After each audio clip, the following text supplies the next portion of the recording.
Vous écoutez le débrief issu de l'émission spéciale Lumix S9 SP 804 du podcast Faut pas pousser les ISO, diffusé le mardi 25 juin 2024.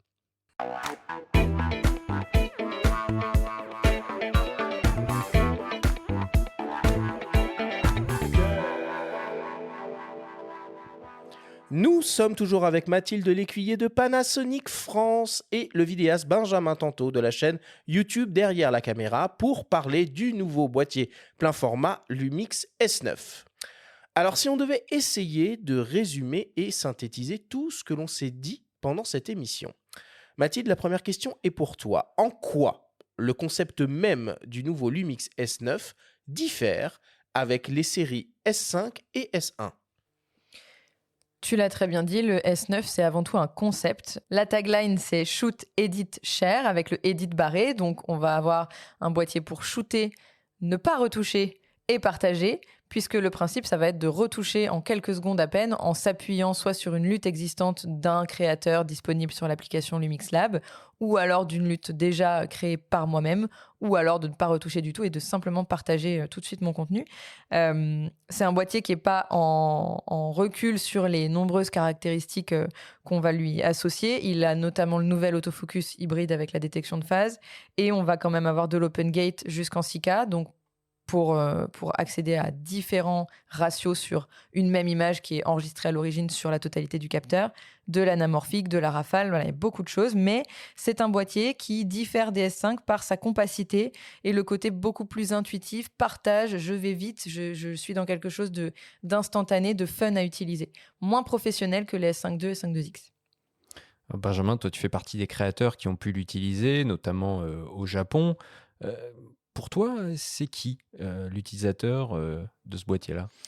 Alors, ça peut être plusieurs personnes. Je pense quelqu'un qui débute, bien que, bon, il y a des choses qui sont là pour être intuitif et aider, et parfois certaines choses où il faut creuser un peu plus.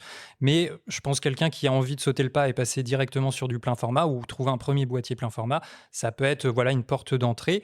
C'est un boîtier qui peut aussi convenir peut-être à un professionnel, mais en tant que deuxième caméra, deuxième boîtier, un boîtier vacances, un boîtier plus léger, plus simple. On met une seule optique, quelque chose de très léger, et on s'amuse. Voilà, on n'a pas envie d'avoir d'utiliser du RAW, d'avoir des poids de fichiers extrêmement lourds.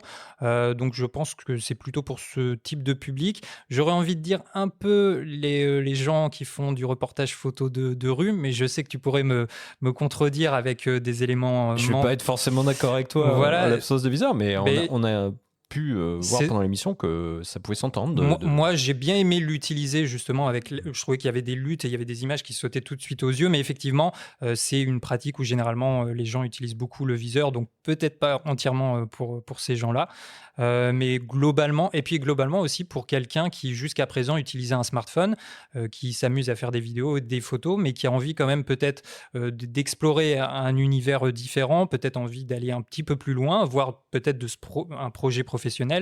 Et dans ce cas-là, je pense que c'est quand même une nécessité au bout d'un moment de passer sur un appareil photo hybride, une caméra. Là, il fait très bien les deux, donc ça peut être aussi une porte d'entrée pour ces gens-là.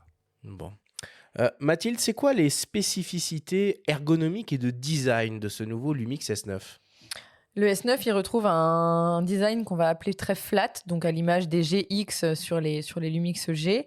Donc c'est un design beaucoup plus compact, très stylisé puisqu'on va le retrouver en 4 couleurs, bleu, rouge, vert foncé et noir, qui est aussi un design plus simple, plus intuitif. On a largement réduit les contrôles sur ce boîtier. Il y a très peu de boutons, très peu de molettes. On est vraiment sur l'essentiel de ce qu'on doit retrouver. Néanmoins, on a quand même un déclencheur vidéo qui est différent du déclencheur photo pour avoir une différenciation sur ceux qui font les deux. Et puis, on a un bouton lutte qui permet d'accéder directement à l'application des luttes sur les images en direct pendant le shooting. Et c'est aussi un boîtier qui profite d'accessoires qui sont déjà disponibles. Et je pense notamment à la petite poignée Small Rig qui a été créée pour l'occasion, qui permet de rajouter un grip à l'avant du boîtier pour ceux qui le trouveraient un peu trop lisse, notamment en shooting vertical, sur lesquels ça peut être un peu plus compliqué sur un boîtier lisse. Et néanmoins, un repose-pouce à l'arrière qui permet justement d'avoir cette prise en main correcte.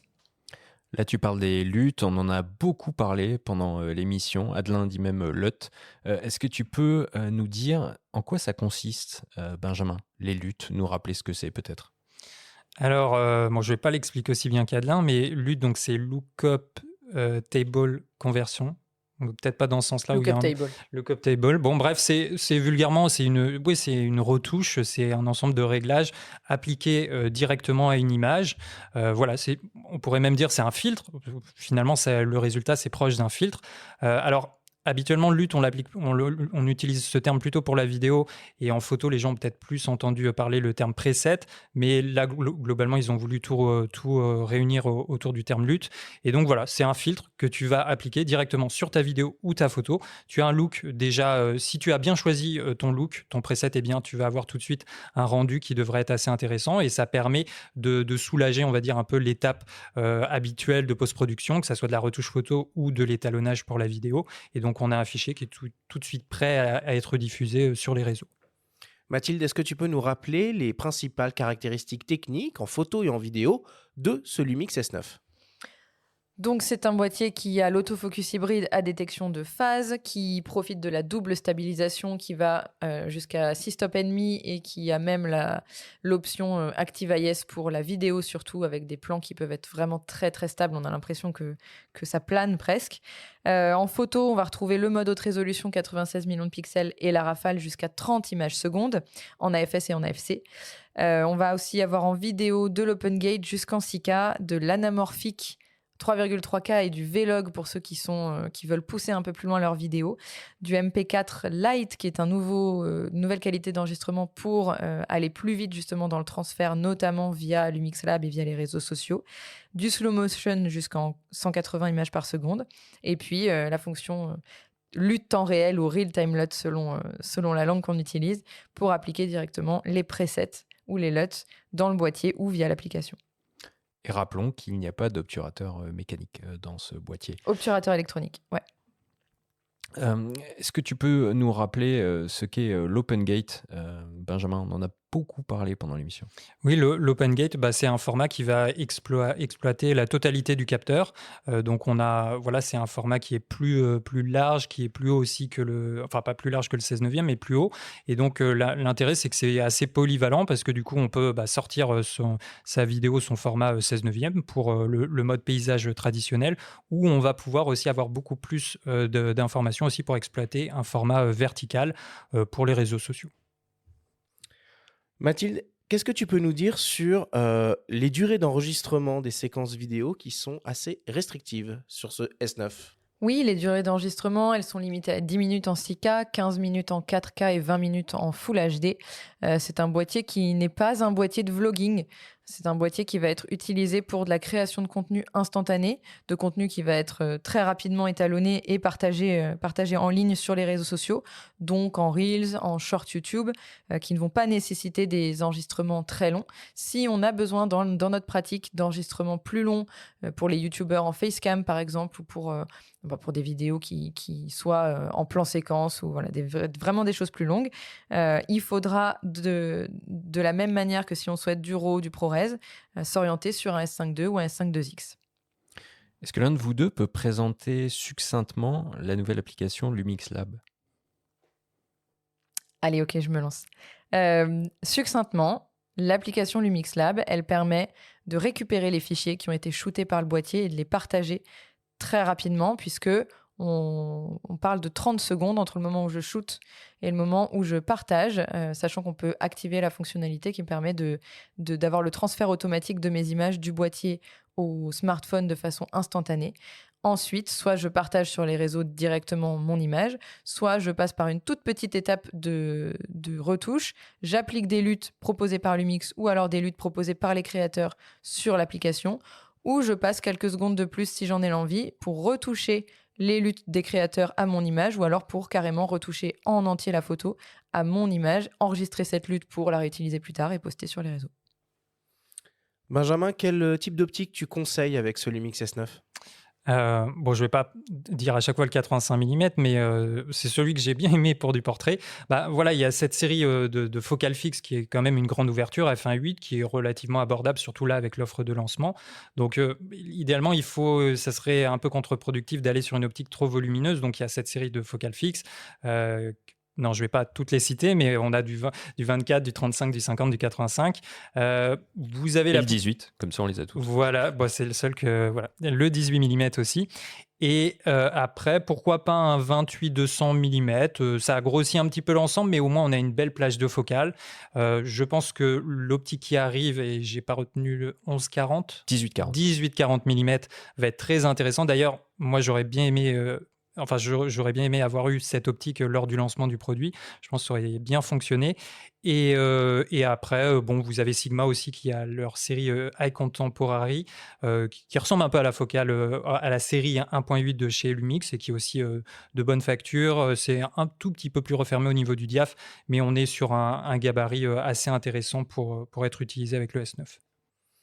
Bon, et pour terminer, Mathilde, donne-nous 9 raisons pour craquer sur le nouveau Lumix S9. 9 raisons. On aurait dû l'appeler S5, S2. S5, vous avez déjà fait. S1, ça allait très vite. S9, heureusement qu'on l'a pas appelé S15. Putain, qui est le S12. Ouais. Merci. Du coup, allez, bon, 9 raisons. La première, ce sera l'application Lumix Lab. Vraiment, c'est le premier moyen d'utiliser cette application qui sera dans la foulée disponible sur d'autres boîtiers les plus récents chez Lumix. Mais pour moi, c'est le cœur de l'idée qu'il y a derrière ce S9. Comme je l'ai expliqué juste avant, mais voilà, on va avoir une application qui va permettre de retoucher dans les moindres détails une photo et de créer notre style. Non, mais il nous faut 9 raisons, 9 mots-clés. C'est la plus importante. C'est la plus importante. Ensuite, l'Open Gate en 6K, l'autofocus de phase qu'on récupère aussi sur ce boîtier-là, l'ergonomie qui va être ultra intuitive, ultra simple, très peu de boutons, avec le bouton lutte. Quand même de la vidéo qui reste poussée, on a quand même de l'anamorphique, du Vlog dessus. Le MP4 Lite pour avoir un format MP4 beaucoup plus léger pour les réseaux. Le zoom hybride. Ça fait un moment, on n'en a pas reparlé, on a parlé au début d'émission, pour pouvoir zoomer avec une focale fixe, et pourquoi pas, après tout. Le style, les couleurs, le fait de pouvoir choisir sa couleur. Et j'en suis à combien ? C'est une bonne question. J'aurais 8, dit 7.